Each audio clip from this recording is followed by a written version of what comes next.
Pada bab ini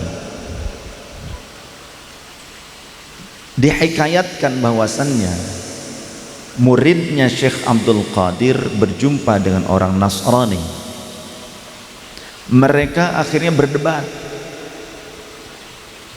berdebat tentang siapa yang paling utama antara Nabiullah Isa alaihissalam dengan Nabiullah Muhammad sallallahu alaihi wasallam. Berdebat.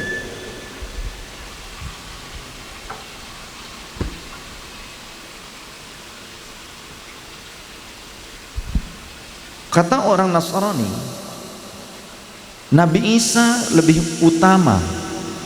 Nabi Isa alaihissalam lebih utama dibandingkan yang namanya Muhammad, kata orang Nasrani, yang diakui seorang nabi terakhir oleh kalian umat muslim, kata orang Nasrani.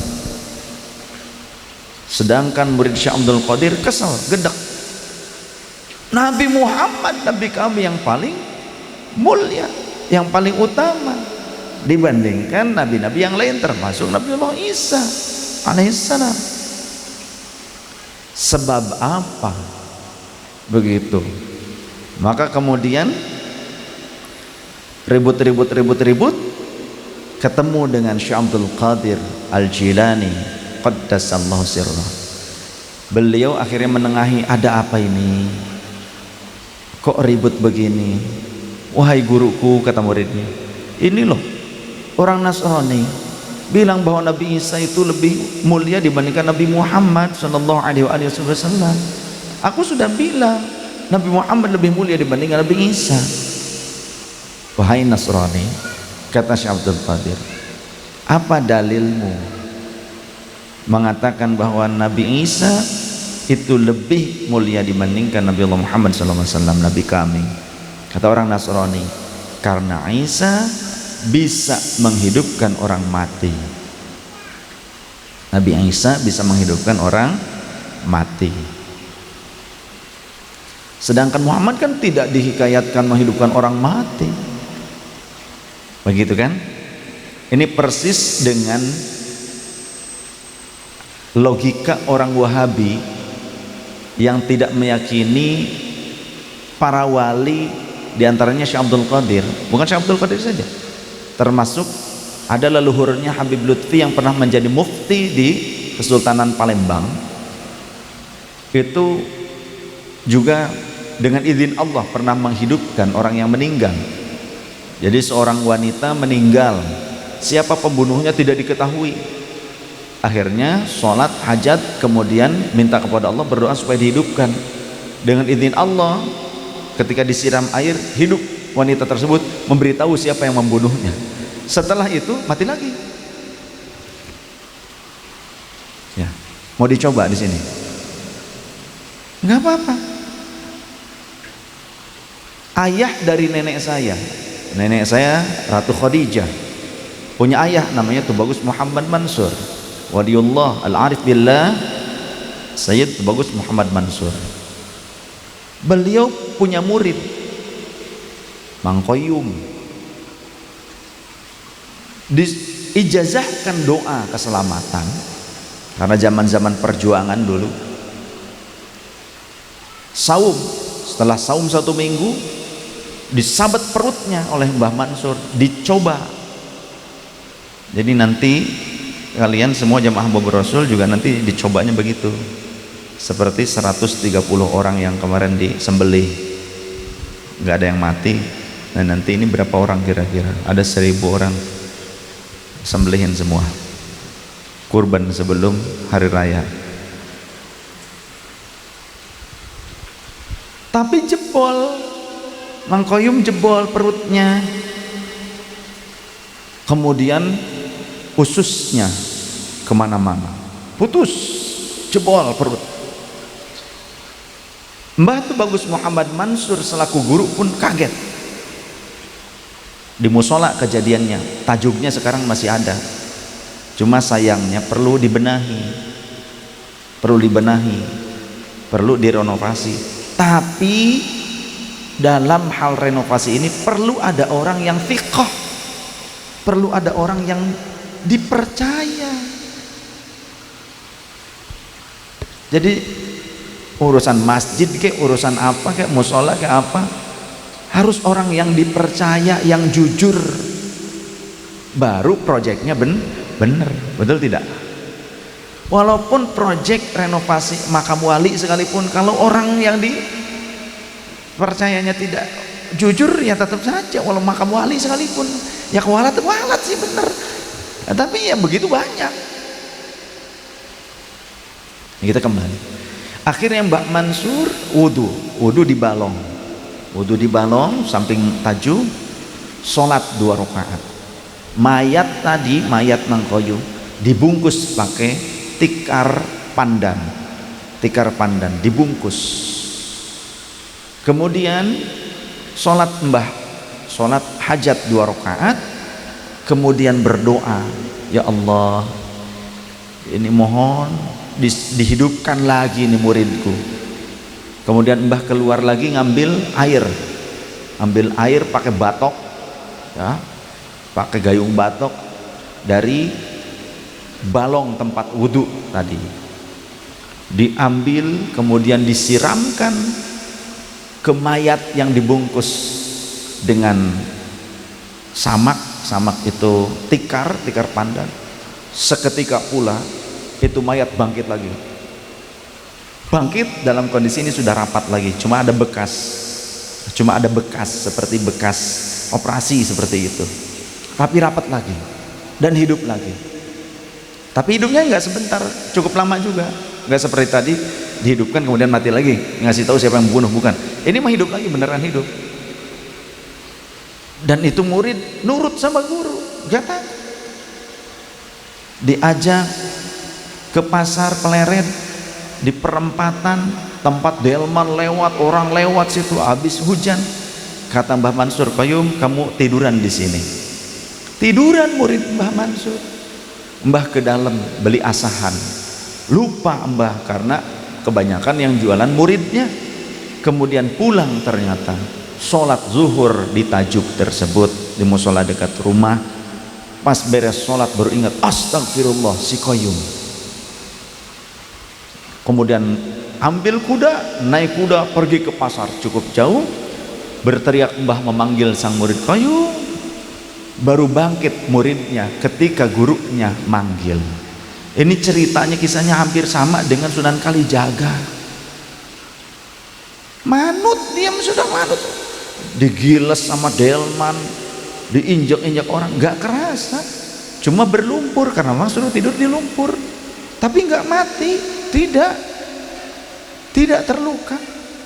Bangun, nyambah, baru bangkit. Hampura, dibawa ke Masjid Baitur Rahman dekat pasar, di situ masjid besar, dimandikan, mandi, sholat sekarang, nih kain sarung, nih pakaianmu, sholat di situ. Akhirnya berjamaah, walau Mbah sudah berjamaah, tapi berjamaah lagi itu sodakoh ya, kata Rasulullah begitu. Ini berarti ulama dan tahu hikmah hukama. Siasatal muluk juga iya, karena Mbah juga menjadi guru dari Bung Karno, Bung Hatta, punya anak angkat, dan sebagai murid juga Jenderal M. Yusuf, penerima Super Semar tuh yang benar tuh itu. Artinya beliau walaupun tidak terjun di ranah pemerintahan, beliau pejuang dan beliau punya hikmah hukama. Ini yang disebut hikmah hukama ya, rahasia-rahasia seperti ini. Tapi orang Wahabi mengatakan bahwa itu ilusi. Orang Wahabi mengatakan bahwa itu adalah cerita-cerita fiktif atau fiksi, karena orang Wahabi menggadang-gadang orang yang mengatakan Al-Quran atau kitab suci adalah fiksi, pantas bergurunya kepada orang seperti itu. Jadi tidak yakin dengan hikmatal hukama. Jadi jangankan Syekh Abdul Qadir, mbah saya, ayah dari nenek saya, dengan izin Allah menghidupkan orang yang mati, muridnya sendiri dengan izin Allah. Namanya waliullah, karomah keluar itu harus dengan izin Allah. Siapapun Jika tanpa izin Allah, ya tidak akan mungkin. Ya. Dalam Al-Quran, di dalam Al-Quran surah Al-Baqarah, au kalladzi marra ala qaryatin wa hiya khawiyatun ala urushiha qala anna yuhyillahu ba'da mautiha fa amatahu Allahu mi'ata amin thumma ba'athah qala kam labithta qala labithtu yawman aw ba'da yawm qala bal labithta mi'ata amin fanzur ila ta'amika wa syarabika lam yatasannah wanzur ila himarik walinaj'alaka ayatan linnasi wanzur ilal 'idhami kayfa nunshizuha thumma naksuha lahma falamma tabayyana lahu qala a'lamu anna Allah 'ala kulli syai'in qadir. Dulu ada nama seorang nabi, namanya Nabiullah Uzair alaihissalam. Nabi Uzair ini pernah lewat sebuah daerah, sebuah kota yang sudah dihancur luluh lantakkan oleh Allah Subhanahu wa taala, kota bekas negeri atau negeri bekas umat Nabi terdahulu yang ternyata justru kufur kepada Rasulnya, akhirnya diluluh lantakkan oleh Allah, jadi kota mati, negeri mati. Nabi Uzair kemudian beliau berkata, bagaimana caranya Allah akan membangkitkan negeri yang mati ini kelak? Karena beliau adalah seorang nabi, ya. Beliau adalah seorang nabi yang juga diberikan hikmah oleh Allah Subhanahu wa taala, hasil oleh Allah, wahyu oleh Allah, bahwasannya nanti seluruh makhluk akan mati dan akan dibangkitkan lagi oleh Allah. Beliau teringat dengan wahyu itu, namun kemudian melihat negeri yang hancur, negeri yang mati, beliau berpikir, bagaimana mungkin Allah bisa menghidupkan lagi negeri yang mati ini? Kaifa tuhyil mauta. Kemudian fa'amatahu Allahu mi'ata amin, maka Allah mewafatkannya selama 100 tahun. Allah mewafatkan Nabiullah Uzair alaihissalam selama 100 tahun lamanya. Thumma ba'athah, kemudian Allah membangkitkan lagi, menghidupkan lagi Nabi Uzair. Jadi berapa lama Nabi Uzair wafat? 100 tahun. Kemudian dihidupkan lagi. Cukup lama apa tidak 100 tahun? Cukup tahun. Cukup lama. Ketika sudah dibangkitkan, ditanya, qala kam labithta. Allah bertanya, hai Uzair, berapa lama kamu sudah mati? Qala labithtu yauman aw ba'da yaum. Wahai Tuhanku, mungkin kira-kira aku sudah mati selama sehari atau setengah hari saja, baru setengah hari kayaknya, atau 1 hari saja. Qala bal labithta mi'ata amin.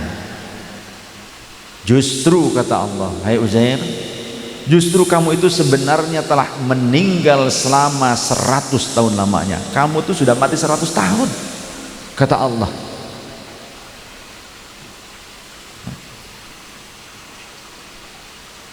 Fanzur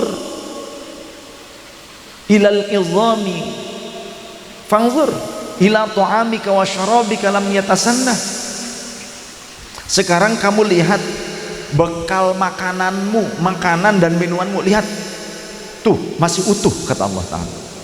Allah menyuruh Nabi Uzair melihat ke arah makanan dan minumannya yang sudah 100 tahun lamanya ia bawa dari rumah, dalam perjalanan tersebut ternyata beliau meninggal.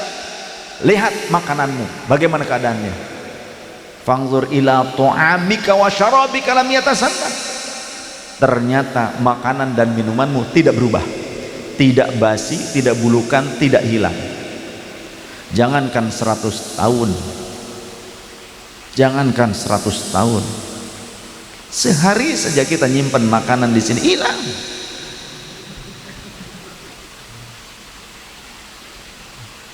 Entah nguap, entah kemana itu. Nguap jadi kentut, kentut santri. Ya. Jangankan 100 tahun, sehari saja makanan bisa hilang, bisa. Atau tidak ada yang ngambil deh, tidak ada yang ngumpetin, disimpan aja pokoknya, tidak ada yang makan, tidak ada yang ngambil, tidak ada yang ngumpetin, tapi disimpan aja. Busuk nggak kira-kira? Busuk.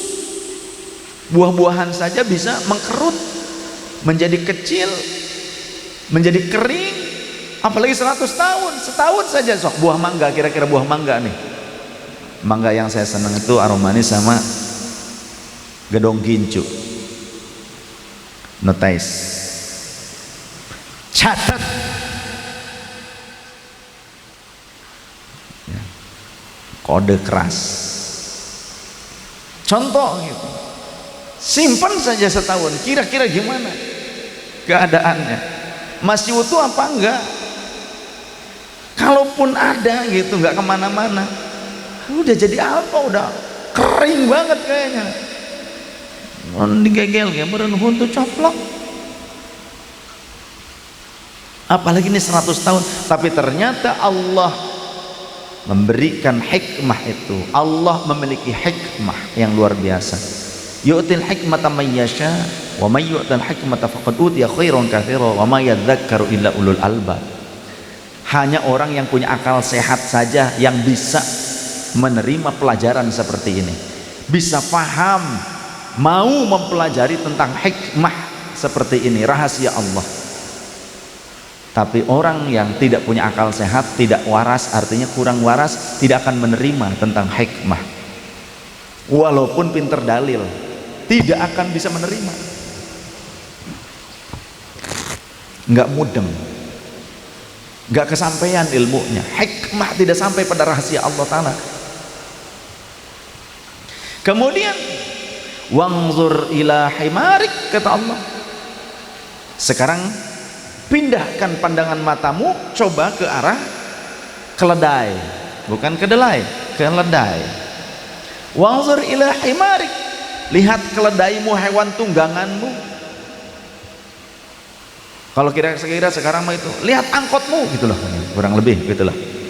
Kalau dulu kan kuda berarti Pajero mungkin gitu lah, contoh, atau Fortuner gitu kan. Nah, sekarang ada ini apa, keledai gitu. Lihat keledaimu, hewan tungganganmu itu, bagaimana keadaannya? Ternyata sudah luluh lantak, sudah tinggal tulang belulang dan hancur berserakan, tidak utuh, tidak bersambung, tulang-tulangnya sudah bercerai-berai, sudah berserakan. Kondisi tulang keledainya 100 tahun sudah jadi fosil kali. Walinaj'alaka ayatan linnasi, kami jadikan ini sebagai ayat, sebagai tanda-tanda kekuasaan kami, linnas, bagi seluruh manusia. Wanzur ila himarik walinaj'alaka ayatan linnasi wanzur ilal 'idhami kaifa nunshizuha thumma naksuha lahma. Lihat, perhatikan baik-baik wahai Uzair, kata Allah, tulang belulang itu akan kami susun kembali dan kami balut dengan daging dan kulit sehingga sempurna menjadi satu keledai yang sempurna seperti sedia kala. Tiba-tiba jatuh. Orang Jawa bilang kalau jatuh, oh tiba jatuh, berarti kalau tiba-tiba jatuh pada saat itu, tiba-tiba tulang belulang yang berserakan. ternyata bersambung lagi, tulang-tulang kemudian bersusun, cek, cek, cek, cek, cek, cek, cek. Berdiri tapi baru tulang. Kalau kita menyaksikan itu jurig, gitu begitu paling juga. Kemudian ternyata tiba-tiba terbalut dengan otot-otot, daging-daging yang merah, darah kemudian segar, dibalut dengan kulit, ada bulunya, ada rambutnya lagi. Keledai itu ganteng lagi seperti saya. Saya samakan dengan keledai. Ya maksudnya keledai itu sempurna lagi. Allah memang yang memampukan seperti itu. Betul tidak? Tapi ketika Allah memberikan kemampuan kepada siapapun dari makhluknya Allah, maka apa yang menjadikan kita kufur? Kata Allah, idza arada syai'an ayyaqula lahu kun fayakun. Kalau kata Allah jadilah jadi. Kenapa kita tidak yakin? Nabi Ibrahim juga sama. Nabi Ibrahim berkata kepada Allah Subhanahu wa taala, "Ya Rabbi, bagaimana cara Engkau menghidupkan yang telah mati?" Masih di dalam surah Al-Baqarah ada. Qala awalam tu'min, kata Allah. Apakah engkau tidak beriman, engkau tidak yakin aku mampu menghidupkan yang telah mati? Kata Nabiullah Ibrahim alaihissalam, justru ya Rabbi, sungguh aku beriman, aku yakin. Akan tetapi tunjukkanlah kepadaku, perlihatkan kepadaku bagaimana caranya ya Rabbi. Kemudian Nabi Ibrahim diperintahkan oleh Allah untuk mengambil beberapa ekor burung. Kata Allah, cacah, dicacah, kemudian aduk-aduk, dimasukkan ke dalam satu wadah, diaduk-aduk. Kata Allah, pergi ke setiap gunung yang berjauhan, pergi ke puncak gunung, setiap puncak gunung ambil sebagian secomot dari tubuh burung yang sudah dicacah dan diaduk-aduk tadi, dicampur aduk. Ambil, nanti di gunung yang mana lagi, simpan lagi separuh, ambil gunung, comot lagi, simpan lagi. Kemudian panggil olehmu dari rumahmu, dari satu tempat, dipanggil oleh Nabi Ibrahim, burung itu kemudian dari yang sudah dicacah, dicampur-campur, bersatu, tidak menggunakan organ tubuh yang lainnya, bersatu di antara tubuhnya masing-masing saja. Burung yang satu, walaupun mungkin bagian tubuhnya sudah ada yang berpisah-pisah di beberapa gunung, bersatu lagi, jadi burung lagi. Burung yang kedua sama, walaupun sudah terpisah-pisah anggota tubuhnya di gunung yang berbeda-beda, bergabung lagi menjadi bagian tubuh yang utuh seperti sedia kala. Tidak, cek Sunda mah teu pacorok. Teu pacorok itu tidak bercampur antara anggota tubuhnya dengan tubuh hewan yang lain, tidak.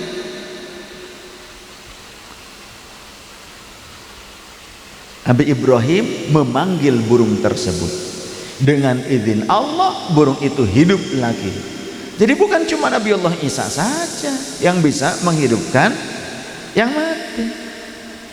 Nah sekarang kalau seorang waliullah sekelas Syekh Abdul Qadir, Syekh Bagus Muhammad Mansur, leluhur Habib Lutfi, atau yang lainnya juga para aulia, yang lainnya para ulama, diingkari karomahnya seperti itu, ya itu kan bukan nabi. Sekarang ada keterangan, al ulama warasatul anbiya, para ulama pewaris para nabi, bukan cuma mewarisi daripada Nabi Muhammad saja, tapi mewarisi dari seluruh nabi yang lain. Jadi apa maksudnya? Ulama berbeda-beda ya di dalam keutamaan-keutamaannya. Masing-masing ulama berbeda keutamaannya, memiliki kelebihan masing-masing, sama dengan para waliullah. Jadi ada wali yang diberikan kemampuan seperti itu, sebagaimana dulu Allah memberikan kemampuan kepada nabi terdahulu. Al ulama umanaur rusuli, para ulama adalah kepercayaan para rasul. Jadi kalau Allah memberikan kemampuan kepada para nabi terdahulu selain Nabi Muhammad, kenapa tidak boleh bagi Allah memberikan kemampuan atau karomah khariqul adah kepada wali yang merupakan umat Nabi Muhammad? Justru ini merupakan hujjah. Hujjah apa? Di mana Nabi Muhammad itu kedudukannya lebih hebat, lebih mulia, lebih unggul dibandingkan para nabi yang terdahulu. Kenapa maksudnya? Tidak perlu Nabi Muhammadnya yang menghidupkan orang yang mati, umatnya pun dimampukan oleh Allah Subhanahu wa ta'ala menghidupkan yang mati. Berarti lebih hebat, lebih dahsyat dibandingkan para nabi terdahulu. Maka kita lanjutkan keterangan manaqibnya seperti itu ternyata. Maka Syekh Abdul Qadir kemudian berkata kepada Nasrani, Nasrani, kamu tahu aku bukan nabi? Ya. Kamu tahu kan aku ini umat Nabi Muhammad? Ya. Jika aku yang bukan nabi, bukan rasul, dan aku adalah umat Nabi Muhammad bisa menghidupkan orang yang mati, maukah kau beriman kepada Nabi Muhammad? Kata orang Nasrani, ya. Kalau mampu memang kau melakukan itu, aku akan beriman kepada Nabi Muhammad sallallahu alaihi wasallam. Baik, kata Syekh Abdul Qadir, tolong carikan kuburan yang sudah tua, yang sudah ratusan tahun. Menurut hikayat dalam Lujainuddani dan syarah kitab manaqib yang lainnya, dalam hikayat yang lain, kuburan tersebut kurang lebih sudah berkisaran 500 tahun. Orang yang meninggal tersebut sudah 500 tahun yang lalu jaraknya. Setelah ditunjuk oleh orang Nasrani, ini kuburan yang tua, buktikan. Maka Syekh Abdul Qadir tanya, dulu Nabiullah Isa menghidupkan yang mati ngomong apa? Dulu Isa menghidupkan yang mati, dia berkata, qum biidznillah, bangkitlah engkau dengan izin Allah. Begitu? Baik. Sekarang giliran aku, qum biidzni, hei ahli kubur, bangkitlah engkau dengan izinku, kata Syekh Abdul Qadir.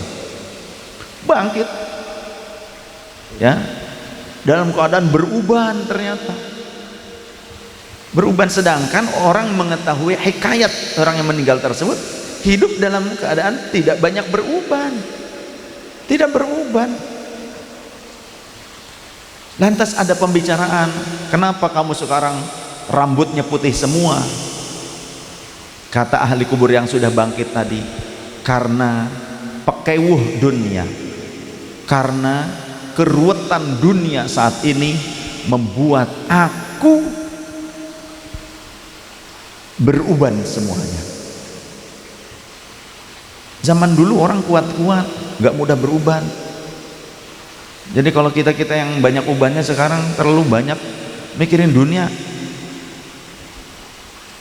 Ya, Rasulullah ubannya menurut kitab, di dalam kitab karya Imam At-Tirmidzi, kitab tentang ciri-ciri Rasul, sisi kehidupan Rasul, Syama'il Muhammadiyah,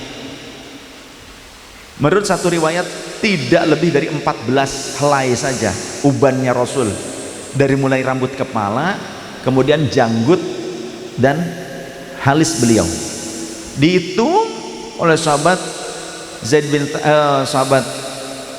salah satu sahabat, dihitung ternyata cuma 14. Menurut sahabat yang lain tidak lebih dari 20 lembar yang ada di rambut kepala, janggut dan halis Rasulullah. Dihitung sama sahabat sampai beliau wafat, detail, hafal sahabat. Ini jangankan rambut guru, wiridan dari guru aja nggak hafal-hafal. Wiridan dari guru aja nggak hafal-hafal. Kebangetan dasar. Karena apa? Karena memang nggak diamalin.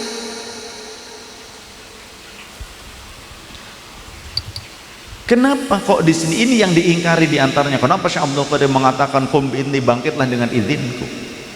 Karena pada saat itu Syekh Abdul Qadir lidahnya mengucapkan qum bi'idzni, menghilangkan keberadaan dirinya, fana beliau.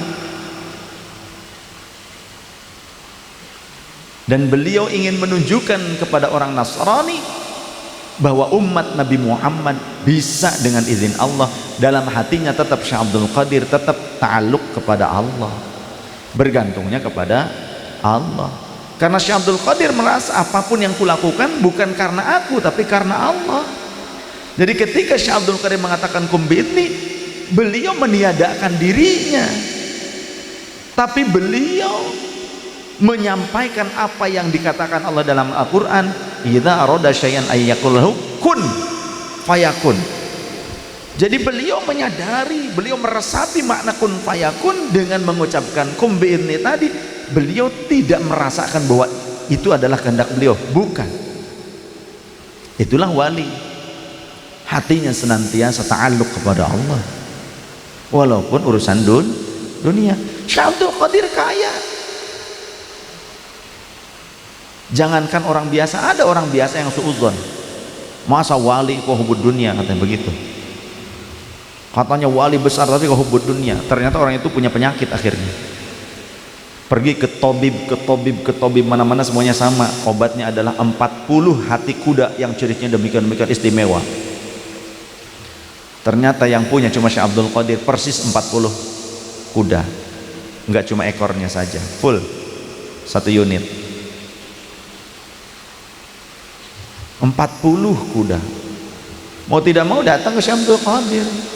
Baru nyampe lawang pintu kata Syekh Abdul Qadir, "Hai tetangga," begitu.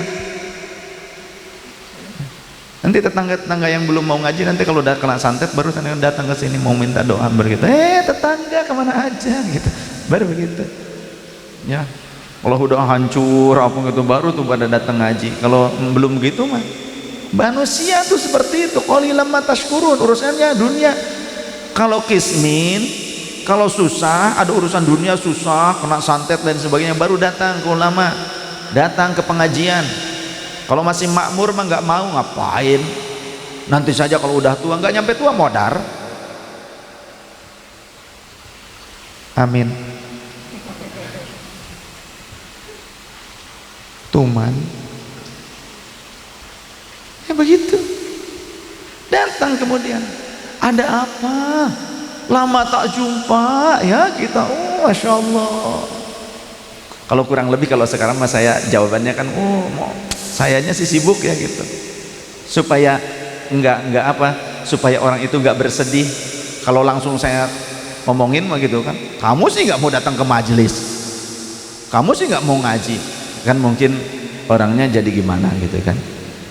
Tapi pura-puranya mungkin saat itu juga Syekh Abdul Qadir, mungkin saya karena sibuk kali gitu, kata Syekh Abdul Qadir mungkin ya gitu, kurang lebih. Padahal mah kalau mau ditogmol cek Sunda, kalau mau ditembak langsung mah kamu sih suuzon, nggak mau ngaji, udah begitu hatinya suuzon lagi. Bisa saja Syekh Abdul Qadir nembak begitu saja itu istilahnya, tapi nggak begitu, tapi bahasanya halus. Kemana aja, lama tak jumpa, ada apa? Ada apa kira-kira? Ada yang bisa saya bantu? Wahai tuan guru, ini saya punya penyakit demikian, sudah datang ke banyak tabib, semuanya menyarankan saya mengkonsumsi hati kuda selama 40 hari berturut-turut, setiap hari 1 hati kuda, ciri-cirinya demikian-demikian. Katanya hanya Anda yang punya di sini, tepat seperti itu. Memang betul. Saya sudah lama mempersiapkan itu untuk Anda. Kenapa baru ke sini sekarang? Begitu kurang lebih. Malu di akhirnya, tapi mau tidak mau karena butuh. Nah, barangkali seperti itu. Ini tentang hikayat. Inda dzikris shalihin tanzilur rahmat. Ada hadis ketika diceritakan orang-orang soleh, maka rahmat Allah bercucuran turun. Jadi jangan anti mendengar hikayat orang soleh.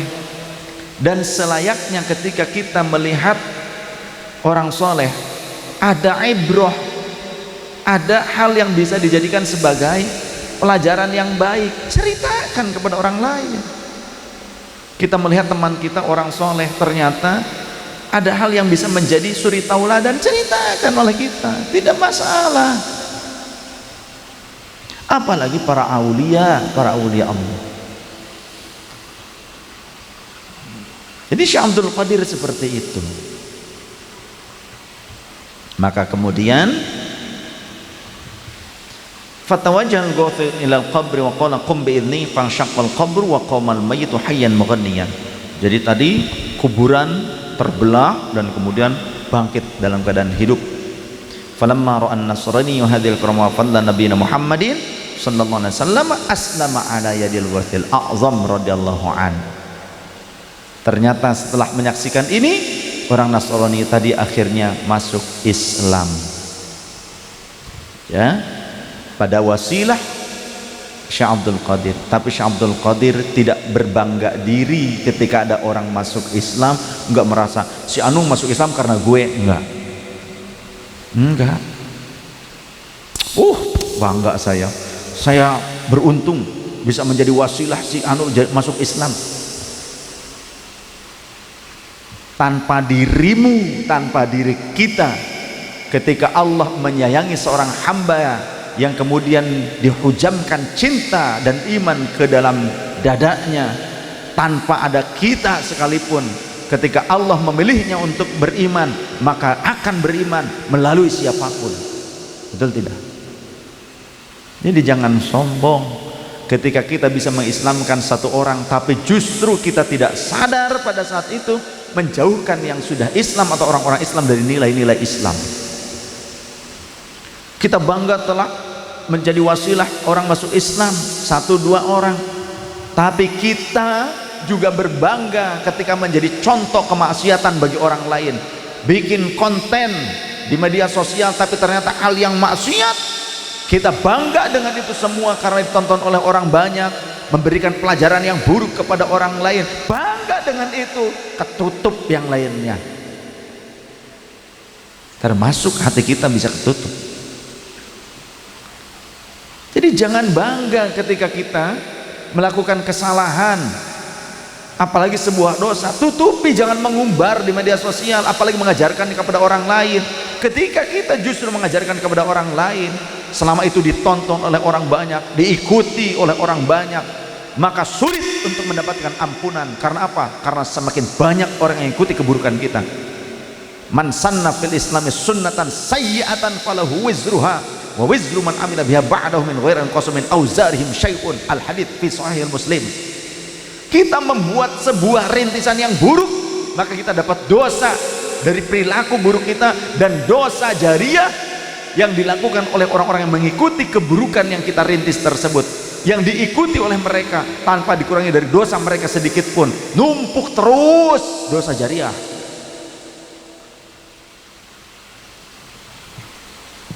Harus bijak menggunakan apa yang Allah berikan kepada kita, apapun. Ujian ponsel itu ringan, tapi bisa jadi ternyata hisabnya berat nanti di akhirat. Ada orang menggunakan ponsel untuk nipu banyak. Selamat, Anda terpilih menjadi, padahal bohong. Ikuti saja para aulia Allah, dan jangan kita hanya menilai seseorang pada saat ia sudah sukses, tapi bagaimana kita bisa mengikuti proses sampai ia menjadi sukses. Syekh Abdul Qadir tidak tiba-tiba beliau menjadi seorang wali besar seperti itu.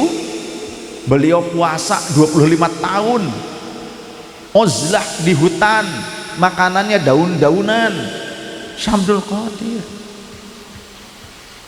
Al-Imam Abi Hasan Asy-Syadzili juga sama, Sultanul Aulia pada masanya, menjadi kaya tidak tiba-tiba. Syekh Baudin Naqsyabandi juga sama, tidak tiba-tiba. Mereka telah melampaui perjalanan-perjalanan tazkiyatun nafsi, suluk menghadapi kesulitan, berbagai rintangan, diuji dulu. Jangan pengen instan, nanti mati pun instan. Jadi ustadz, jadi kiai, jadi ulama, jadi mufti juga jangan pengen instan, karena akan membuat instan orang lain tersesat.